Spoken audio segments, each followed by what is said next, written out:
아멘. 예, 열왕기 상하는 이스라엘 통일왕국의 전성기, 다윗 때부터 솔로몬, 그리고 솔로몬 이후에 분열왕국 시대, 그리고 북이스라엘과 남유다의 멸망까지를 다루고 있는 이스라엘 역사서죠.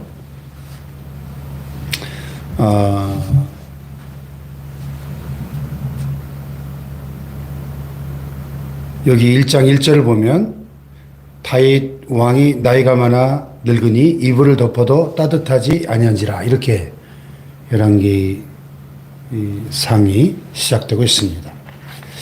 다윗이 누구죠? 40년간 통일 이스라엘을 통치하면서 태평성대를 이루고 이스라엘 사방의 모든 적들을 무찌르고 이스라엘 역사상 가장 넓은 영토와 부강한 나라를 이루었던 성군이죠. 위대한 성군.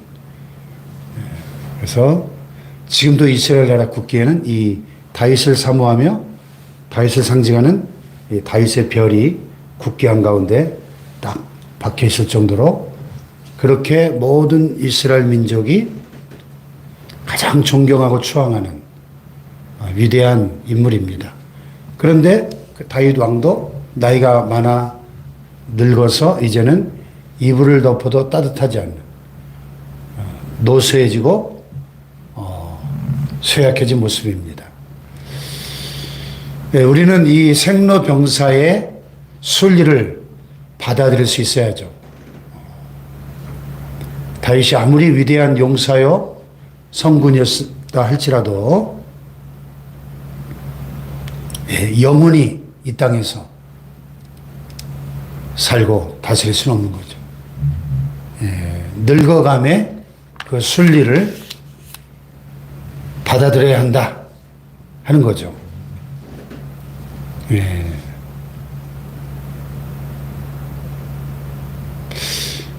근데 이제 그의 신하들이 2절에 보면 이 다윗의 늙어감을, 노쇠해짐을 받아들이지 못하고 우리 주 왕을 위하여 젊은 처녀 하나를 구하여 그로 왕을 받들어 모시게 하고 왕의 품에 누워 우리 주 왕으로 따뜻하시게 하리이다. 다윗의 그 생기를 어떻게 하든지 회복시켜 보려고 젊은 처녀 하나를 데려옵니다. 이스라엘 사방 영토 내에 채홍사라 그래요. 채홍사. 궁녀를 구하는 채홍사를 보내서 수넴 여자 아비삭이라는 아주 아름다운 처녀를 하나 데려와서 다윗 왕을 받들어 시중들게 합니다. 그런데 다윗 왕이 잠자리는 같이 하지 아니하였더라 그랬어요. 왜 그랬을까요? 아니, 궁녀로 데려와서 왕을 시중드는 궁녀면은 왕이 마음대로 할 수 있는데, 아마도 성경은 설명하고 있지 않지만은 다윗의 일생의 가장 치명적인 실수가, 잘못이 밧세바와의 간음 사건 아니겠습니까? 밧세바와의 간음 사건 이후에 그가 나단 선지자를 통하여 자기의 죄를 인정하고 철저하게 회개하면서 시편 51편에 보면 그가 했던 기도가 나를 주님 앞에서 쫓아내지 마시며 주의 성령을 내게서 거두지 마소서, 그렇게 기도했거든요. 그러니까 왕위에서 쫓겨나는 것보다 주님 앞에서 쫓겨나는 것, 또 그 왕권을 잃어버리는 것보다 주의 성령을 거두어가 버리는 것을 다윗은 더 두려워했다는 거죠. 그래서 우리가 성막에서 살펴본 것처럼 번제단에서 죄를 버린 사람은 물두멍에서 성령을 받고 번제단의 회개를 했던 사람은 물두멍 회개를 할 줄 알아야 된다. 번제단에서 죄를 버리고 물두멍에서 성령을 받아서 그 성령이 늘 나와 함께 하심으로 우리가 혹시 범죄하고 넘어졌을지라도 물두멍에서 손발을 씻고 성결하게 되는 것처럼 물두멍 회개를 할 줄 알아야 한다. 다윗은 번제단에서 회개한 마음을 물두멍에서 회개함으로 물두멍에서 그 마음을 지킬 수 있었다는 거죠. 그래서 밧세바와의 사건 이후에 회개한 이후로는 죽을 때까지 똑같은 죄를 반복하지 않았다 하는 사실이죠. 오늘 우리가 예수 믿고 회개하고 죄사함 받아서 하나님의 자녀가 되었으면 물두멍에서 성령을 받아 성령이 충만하여 죄를 이기고 승리하는 삶을 살아야 할 줄로 믿습니다. 예. 그래서 오늘 이 1절로 4절에 이 다윗과 아비삭의 사건은 우리에게 그 물두멍 회개의 중요성을 잘 보여주고 있는 사건이다. 이렇게 생각을 하고요. 다윗의 신하들이 그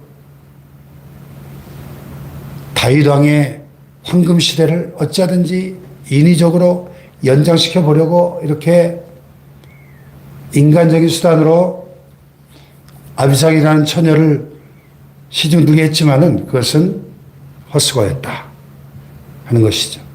그래서 우리 인생의 늙어감과 또 죽음을 하나님의 순리로 받아들일 줄 알고 이제 다음 시대를 준비하는 그런 하나님의 사람들이 되어야 할 줄로 믿습니다. 예, 그래서 이제 오늘 여기 5절로 10절에 보면 후반부에서 핫깃의 아들 아도니아라고 하는 다윗의 아들 왕자가 스스로 왕위에 오르면서 뭐 일종의 반란이죠. 지금 왕이 아직 죽지 않고 살아있는데 스스로 높여서 내가 왕이 되리라. 이건 쿠데타죠. 물론 이 아도니아는 다윗의 여러 왕자들 중에 첫째였습니다. 장자였습니다. 위에 원래 세 형들이 있었는데 이 압살롬이 반란을 일으켜가지고 다 죽여버리잖아요. 왕자들을. 그래서 암논 첫째 아들이었던 암논도 죽고 둘째도 죽고 결국 압살롬도 죽고. 그래서 아도니아가 원래 넷째 왕자인데 장자가 된 거예요. 그러니까 스스로 생각하기를 내가 장자니까 내가 왕이 돼야지 이렇게 생각을 한 겁니다. 그래도 아직 정식으로 후계자를 다윗 왕이 후계자로 책봉하지 않았는데 스스로 내가 왕이 된다 하고 이제 쿠데타를 일으킨 거죠. 이것은 순리를 거스르는 일이고 더군다나 이스라엘 나라는 일반 나라들과는 다른 신정 국가잖아요. 하나님이 왕으로 통치하는 나라니까. 하나님이 세우신 거잖아요, 왕은. 그러니까 하나님의 뜻을 앞질러 가는 잘못된 행위죠. 여기 6절에 보면 그는 압살롬 다음에 태어난 자의 용모가 심히 준수한 자라 그의 아버지가 네가 어찌하여 그리하였느냐고 하는 말로 한 번도 그를 섭섭하게 한 일이 없었더라.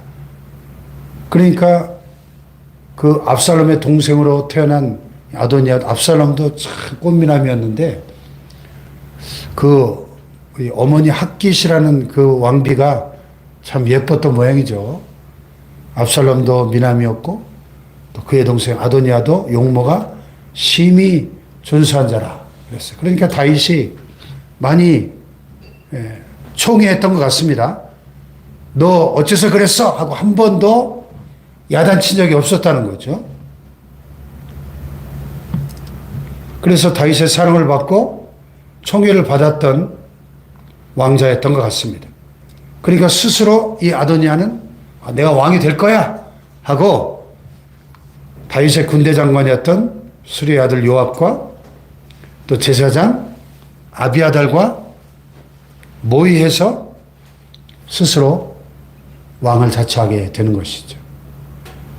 요압 장군과 제사장 아비아달도 당연히 이 아도니아 왕자께서 살아있는 첫째 왕자니까 왕이 되겠지 하고 그쪽으로 줄을 쓴 거죠.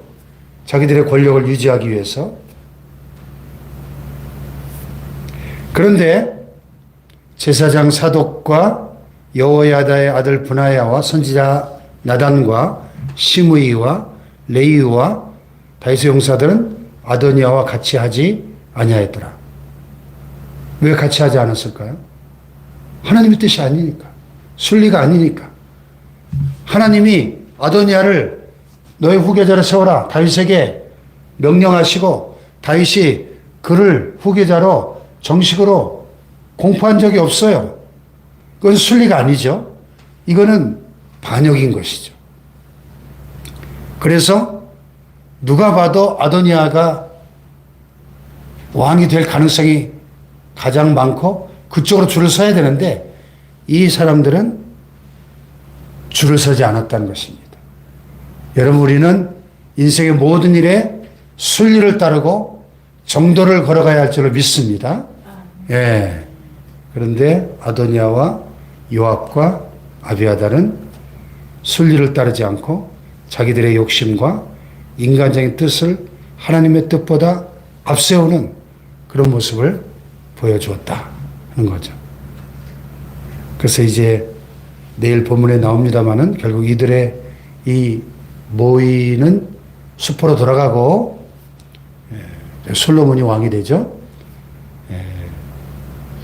우리가 인생의 그 모든 것들을 다 알 수는 없지만은 하나님의 선하시고 기뻐하시고 온전하신 뜻이 무엇인지를 분별하도록 하라고 로마서 12장에 바울이 얘기했는데, 과연 나를 향한 하나님의 뜻이 무엇인가를 깊이 생각하고 하나님의 뜻을 분별하고 그 하나님의 뜻에 순종하면서 하나님의 뜻을 이루는 인생이 가장 지혜롭고 복된 인생이 될 줄로 믿습니다. 그것을 한마디로 표현하면 순리를 따르는 거죠. 다윗은 노년의 시기에 이제 더 이상 우리가 노욕이라고 그러죠. 노욕을 발동해가지고 자기의 시대를 어찌하든지 막 연장시켜 보려고 사울 왕처럼 그렇게 자기 인간적인 욕심과 인간적인 뜻으로 하나님의 뜻을 거스르지 않았다는 것입니다. 늙어감을 받아들일 줄 알고 인생의 순리를 따라 하나님의 뜻을 생각하면서 다음 시대를 준비할 줄 아는 지혜로운 인생의 노년, 지혜로운 인생의 마무리를 우리에게 보여주지만, 아도니아는 정반대로 하나님의 뜻을 앞질러 버리는 인본주의의 전형을 우리에게 보여주고 있는 것이죠. 순리를 따르지 않는, 그래서 역적이 되고 마는 그런 안타까운 사건이 오늘 본문에 나오고 있습니다. 그래서 오늘 말씀의 제목을 보니까 인생의 순리를 인정하고 다음 시대를 준비할 때 이렇게 되어 있어요.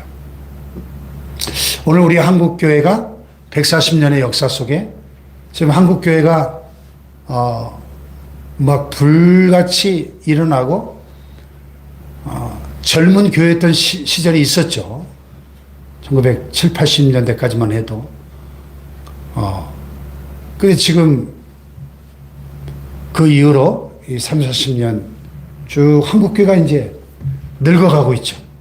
우리 목사님들도 이번에 이제 다음 달에 전국 목회자 축구대 저도 이제 머릿수 채우러 따라가는데 보면은 각 지방에마다 이제 선수층이 없어요. 다 이제 노령화돼 가지고 목사님들이 그래서 막 두 지방이가 합쳐서 갑니다. 우리도 이 대전 서지방하고 대전 중앙지방이 합쳐야 겨우 한 팀이 이루어져요. 그렇게 지금 목사님들 자체가 고령화돼 가고 있어요. 한국교회 전체가 고령화돼 가고 있어요. 이건 어쩔 수 없는 하나의 추세죠. 그렇다면 다윗이 이렇게 늙어서 더 이상 이불을 덮어도 따뜻하지 않는 이런 시대가 찾아왔던 것처럼 이제 다음 시대를 준비하고 다음 세대를 위해서 우리가 기도하면서 한국 교회 위에 하나님께서 새로운 제2, 제3의 부흥의 물결을 하나님이 보내주셔야 되고 하나님께서 한국 교회를 새롭게 하셔야 되는 거죠. 할렐루야. 예. 그래서 교회도 순리를 받아들이고 다음 시대를 준비하는 우리 한국 교회와 우리 모두가 되어야 할 줄로 믿습니다. 기도하십시다.